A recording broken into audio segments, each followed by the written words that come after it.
Ogeysiis muhiim ah dhammaan bulshada Soomaaliyeed ee jecel waxbarashada waxaa lagu wargelinayaa in iskuulka Al-Qudus aad ugu barateen waxbarasho tayeysan iyo qiimo ku raaligeliya inuu halkan ugu soo bandhigayo laba fursadood oo qaali ah kuwaas oo iskuulka ugu waxbaran karaan si bilaash ah ama lacag la'aan ah. Fursadaha iskuulka Al-Qudus uu halkan idinkugu soo bandhigayo waxaa ka mid ah barashada maadada caafimaadka oo aad ku baran karto qeybaha kala duwan ee caafimaadka sida first aid ay hoos imaan doonaan sida gargaarka degdega ah loo bixiyo astaamaha lagu garto nolosha aadanaha ama vital signs duriinada noocyadiisa kala duwan sidoo kale tallaalada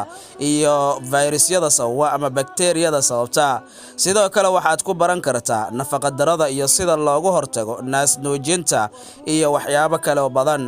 Waxaad kaloo ku baran kartaa fursadda maadada caafimaadka cudurrada guud sida communicable disease, parasitology, anatomy and physiology, pharmacology iyo gynecology.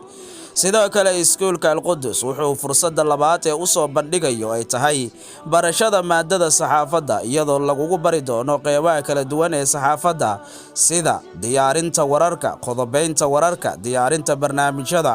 anshaxa iyo xeerka saxaafadda iyo taariikhda saxaafadda dalka iyo dibadda iyadoo ay la socoto fagaara ka hadalka ama public speaker.